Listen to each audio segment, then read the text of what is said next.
Proverbs in action. Number 3. Learning English through pictures. These are our set of words for today, number 41 all the way to number 50. So, why not get started right now? Number 41 is many hands make light work. We'll also get a variation of this later. A nod's as good as a wink to a blind horse. Old habits die hard. This one's especially true for me. Once bitten, twice shy. Out of sight, out of mind.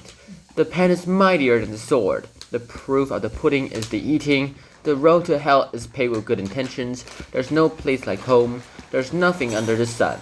Let's start off with number 41. Move yourself van higher. That for sure is not going to work. Right now, our idiom is many hands make light work. This means that if lots of people come to help, well then everything gets done way easier and sometimes even faster. Usually so more easier. Sometimes so not faster. Peter and Angela are moving the house today. Several of their friends have come to help them. Wow, such good friends.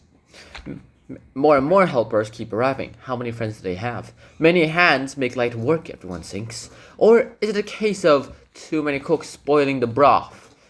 So here's the thing. There's a variation of the there's an opposite proverb of this being too many cooks spoiling the broth, because if there was so many people going ahead and trying to make soup together, everyone's gonna think, oh, let's put this in, let's put this in, let's put this in, and then realize that if salt doesn't exactly go well with sugar, or let's say sour stuff don't exactly go well with sweet stuff.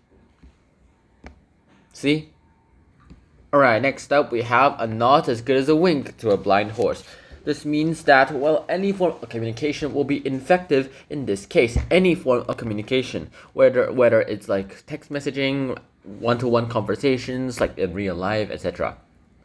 You don't have to trumpet it all over the place. You don't have to write it in the sky. I can understand what you're saying without an interpreter. Alright, a nod's as good as a wink to a blind horse. It was my fault. I'm sorry. Oh, he's even on his knees.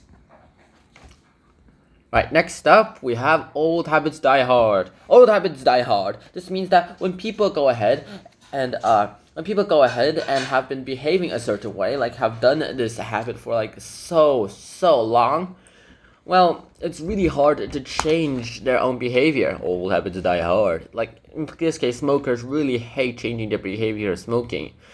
And people and alcoholics really hate to not drink. In fact, that's kind of the reason why they're called alcoholics.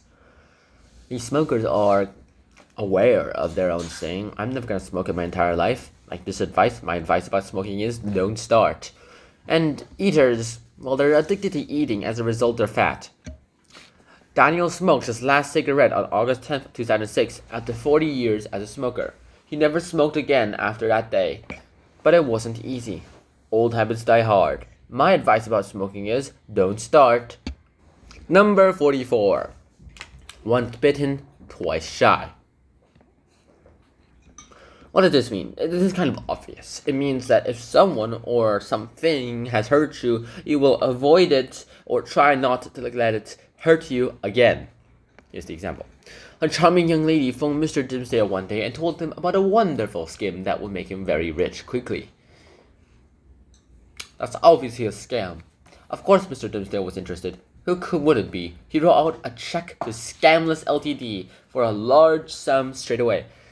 Even the name is Scamsless. Scamsless, they scammed less. Unfortunately, the people at Scamsless Ltd. were not entirely honest. Mr. Dimsdale lost his money. Once bitten, twice shy. Now when someone phones Mr. Dimsdale to tell him about a scheme for making lots of money, they get a very rude reception.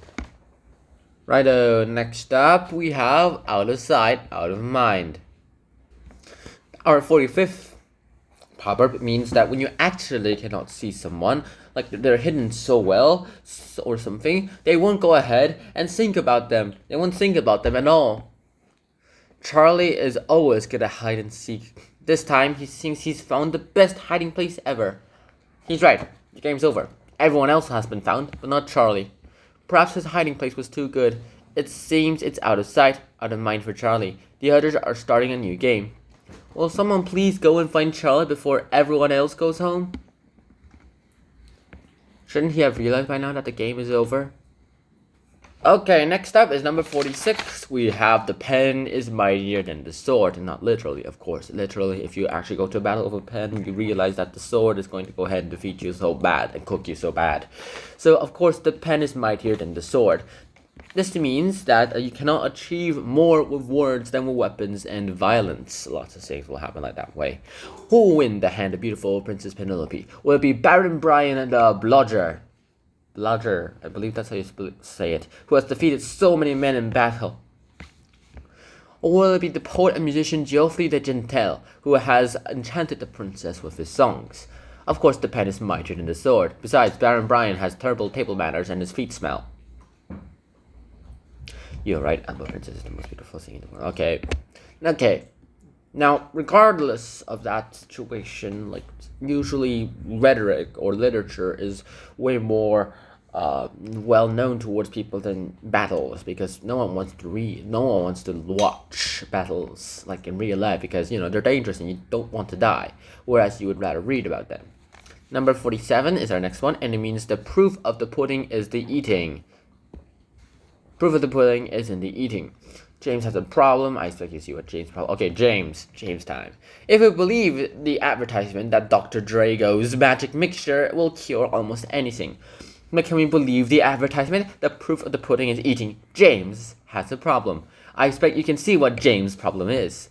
Will Dr. Drago magic mixture cure James' extremely spottiness? Let's come back in 3 days' time.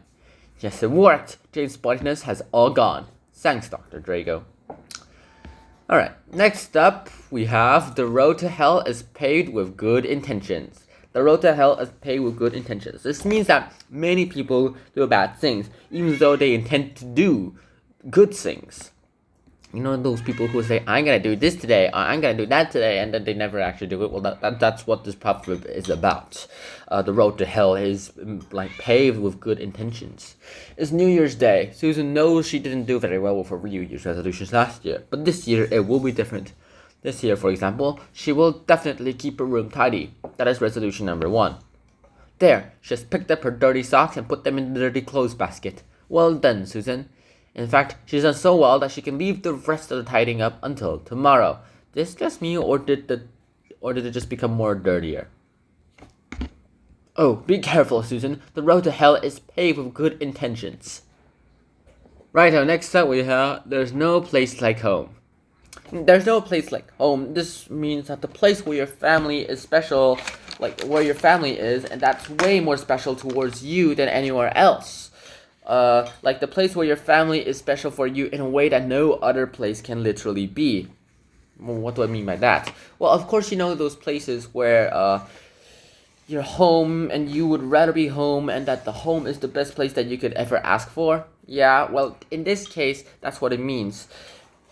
Like, your home is way better, way more special than anywhere else. At least for you specifically. Your home, as in like where you lived, you grew up, that kind of stuff. When most people say that there's no place like home, they mean that living in a place with their family makes that place extra special to them. But when Mr. Adam Archway, the architect, says it, there's no place like home, he means that his house is unique and like nowhere else. Doesn't this look like that SpongeBob house at Bikini Bottom? And finally, for our proverb for the end of the day, it means there's nothing new under the sun. This is number 50 as an FYI. There's nothing new under the sun. This means that everything that exists or has been done now has existed or has been done already by someone else. Look, Grandma, I bet you've never seen anything like this before. Don't be too sure, my dear. There's nothing new under the sun, Dong gong. And that's it. Next time we'll be doing all these 10 proverbs. And until then, Shihana, peace. Bye-bye.